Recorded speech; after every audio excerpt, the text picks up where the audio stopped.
जिस मौलाए कायनात के सिलसिले से ये हदीस वारिद हुई है कि ज़िक्र अली इबादा और ज़य्यनु मजालिसकुम बिज़िक्र अली इब्न अबी तालिब, कि अपनी मजलिसों को ज़ीनत दो अली के ज़िक्र से, और अली की ज़ीनत का नाम हज़रत ज़ैनब।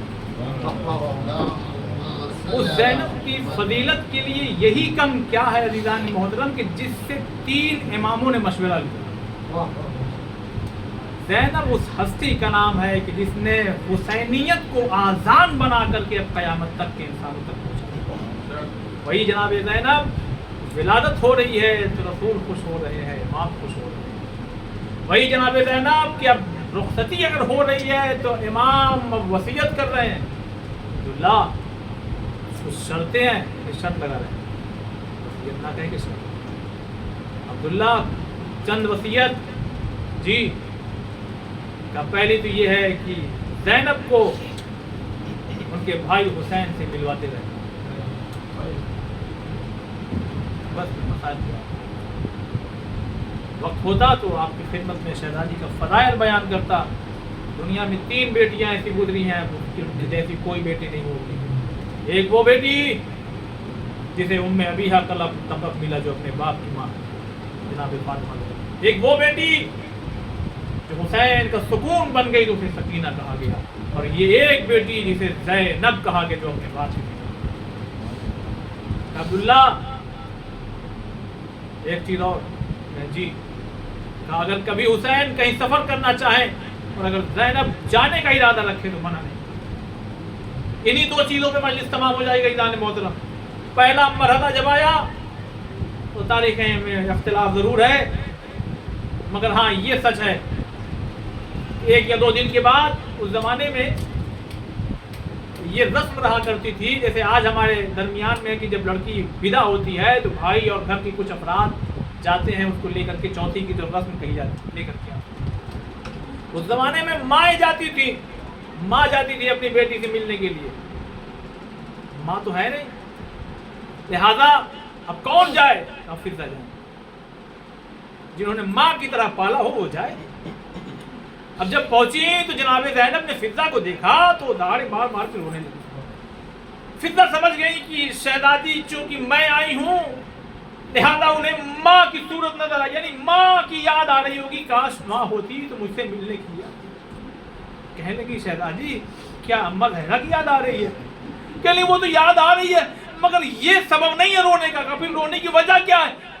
अम्मा फिज़ा 2 दिन हो गए मैंने अपने हुसैन को नहीं देखा।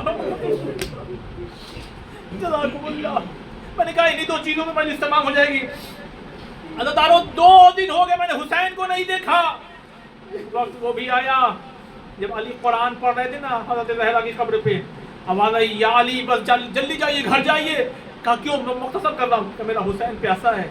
अली चाहते तो अपने हाथों से पानी पिला देते, मगर हुजरा ज़ैनब के बाहर खड़े होके कहते हैं ज़ैनब तुम्हारा हुसैन प्यासा है। अली की शेर दिल बेटी चौंक के उठी, बाबा मेरा भाई प्यासा है। पानी लिया, हुजरे में पहुंची तो हुसैन ज़ैनब को आता हुआ देखा ना जब पानी लेकर के, और रोने लगे। बस ज़ैनब ने हाथों को जोड़ के कहा भैया अब कभी ऐसा ना होगा कि आप पानी मांगे और ज़ैनब ला ना सके। अज़ादारों आप समझ के सुन करके जरा सोचिए हुसैन क्यों रो रहे थे। हुसैन ने कह भी दिया ज़ैनब कह तो रही हूँ मगर एक वक्त ऐसा आएगा मैं पानी मांगूंगा मगर एक कतरे आब ना होगा। रोने में न शर्माइए, आज एक मुनासिबत से शहजादी की तारीख शहादत है। ये अज़ादारों हुसैन हुसैन कौन कहता अगर ज़ैनब ना होती। आज उसी बीवी का गम मनाने के लिए हम लोग बैठे हुए। अज़ादारों तारीख ये कहती है कि जब तक ज़ैनब मदीने में रही अपने घर में, हुसैन जब भी घर में आते भाई पानी की जरूरत है। जब रुखसत होकर ससुराल चली गई तो कनीज़ों और गुलामों को हुक्म दे दिया मेरा भैया कभी प्यासा ना रहने पाए। वो 26 हिजरी जब अब्बास की विलादत हुई और जरा सिन बढ़ा तो अब्बास हुसैन की प्यास का ख्याल रखना। 60 हिजरी में रुखसत होकर मक्के में आ गई, जमजम पिलाया। लेकिन जब 2 मुहर्रम को करबला में सन 61 हिजरी को पहुंची ना, 4 मुहर्रम गुजरी, 7 मुहर्रम को पानी बंद हो गया, 8 मुहर्रम, 9 मुहर्रम। अब बार बार ज़ैनब को अपना वो जुमला याद आ रहा है, ए भैया अब कभी ऐसा ना होगा कि तुम पानी मांगो ना पिला पाओ। ए अज़ादारों बार बार पर्दे को हटा के हुसैन के सूखे हुए होठों को देख रही थी। पता है अज़ादारों थोड़ा عصر کا ہنگام 70 قدم دور کھڑی زینب دیکھ رہی تھی. علماء کہتے ہیں ارے حسین بیان کر رہے تھے ارے کوئی 2 قطرے آپ پانی پلا دے. یہی وہ وقت تھا جس کے لیے شاید حسین نے کہا اے زینب ارے میں پانی مانگوں گا. جزاکم اللہ جزاکم اللہ. خدائی نوازوں پہ اپنے رحمت کو نازل فرمائے. اللہ داروں اور ایک شرط کیا تھی کہ جب میرا بھائی جائے جب میرا بیٹا جائے تو حسین کے ساتھ جانے دینا. بس میرے پاس 3 منٹ بچا ہوا ہے. اللہ تعالیٰ بس ایک مرتبہ وہ گھڑی آئی کہ جب 28 رجب کو یہ قافلہ روانہ ہونا چاہتا ہے نا تو زینب کو یقین تھا کہ مجھے تو جانا ہی ہے. لیکن حسین شریعت کے بانی ہے نا. حسین نے کہا زینب لے تو چلوں مگر کیسے لے چلوں؟ شوہر کی جب تک اجازت نہ ہو زوجہ نہیں جا سکتی. بس تاریخ یہ کہتی ہے عبداللہ کی اس وقت طبیعت ٹھیک نہیں تھی. آرام کی غرض سے اپنے گھر میں لیٹے ہوئے تھے. بس ایک مرتبہ جب انسان کچھ مانگتا ہے نا تو کیفیت الگ ہوتی ہے. علی کی بیٹی زمین میں بیٹھ کے کچھ کہہ نہیں رہی ہے بس گریا کر رہی ہے. رونے کی آواز عبداللہ نے سنی نا اٹھ کے بیٹھ گئے اور دیکھا بائی تھی بیٹھی ہوئی ہے. کہا علی کی بیٹی آپ یہاں بیٹھی ہے؟ ارے جلدی بیان کیجئے کیا ہو گیا؟ کہا عبداللہ آج تک میں نے کچھ آپ سے مانگا؟ کہا نہیں مانگا. کہا آج ایک چیز مانگنے آئی ہو کہیں انکار تو نہیں کریں گے؟ کہا نہیں نہیں علی کی بیٹی فرمائیے کیا آپ چاہتی ہے؟ کہا آپ تو جانتے ہیں نا میرا بھائی عراق کا سفر کا ارادہ رکھتا ہے. کہا ہاں میں جانتے ہوں. کہا بس اتنی اجازت دے دیجئے میں اپنے بھائی کے ساتھ جا سکوں. بس عبداللہ نے کہا اجازت ہے. ابھی چند قدم آگے بڑھی تھی. عددارو تصور کیجئے گا ابھی چند قدم آگے بڑھی تھی کتنے میں عبداللہ کی آواز آئی. زینب سہم گئی. ارے عبداللہ کہیں بیماری کا بہانہ کر کے روک نہ لے. عبداللہ خیریت تو ہے کہیں مجھے روکو گے کہ نہیں روکنے کے لیے نہیں بلایا. کہ پھر کس لیے بلا رہے ہو؟ کہ بس ذرا سا ٹھہر جاؤ. آواز دی اون محمد ارے ادھر آؤ. میں تو نہیں جا سکتا تم اپنی ماں کے ساتھ جاؤ. اگر تمہارے ماموں پہ کوئی وقت آئے ایک کو میری طرف سے قربان کرنا ایک کو اپنی طرف سے. جزاکم اللہ. خدائی نوازوں پہ اپنی رحمت کو نازل فرمائے. ہمیں جلد جلد بی بی کی روضے کی زیارت نصیب فرمائے.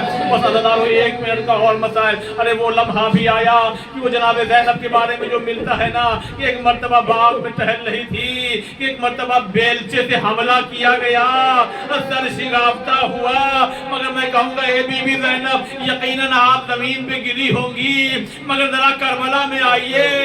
ارے آپ کا بھائی جب زمین پہ گرا نا تو ہاتھ کٹ چکے تھے. ارے ام المؤمنین تو یہی کہہ کے روتی تھی کہتی تھی اے کربلا کے شہیدوں تم پر ہمارا سلام. ارے جب تم گھوڑے سے زمین پہ آئے ہوگے نا ارے تم نے اپنے ہاتھوں کا سہارا ہائے میرا بیٹا. جزاکم اللہ. اے عزادارو بس آخری مرحلہ لیجئے غسل و کفن. زینب کو سپرد خاک کر دیا گیا. عجب نہیں کہ زینب کی روح تڑپ گئی ہوگی اور وہ منظر یاد کیا ہوگا جب سن 61 ہجری 11 محرم کو ارے اپنے بھائی کے لاشے کے قریب سے گزری. سید سجاد کا بدلتا ہوا چہرہ دیکھا. بس اشارے سے سجاد نے کہا ذرا دیکھیے تو صحیح. آخری جملہ ہے ذرا غور کیجئے گا.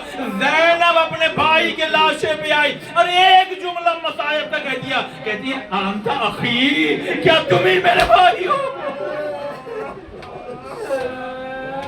چاروں طرف زینب نے طواف کیا. کوئی ایک ایسا ارے جگہ نہیں تھی کہ جہاں زینب بوسہ لے سکے. کہیں تیر تھے کہیں خنجر تھے. اللہ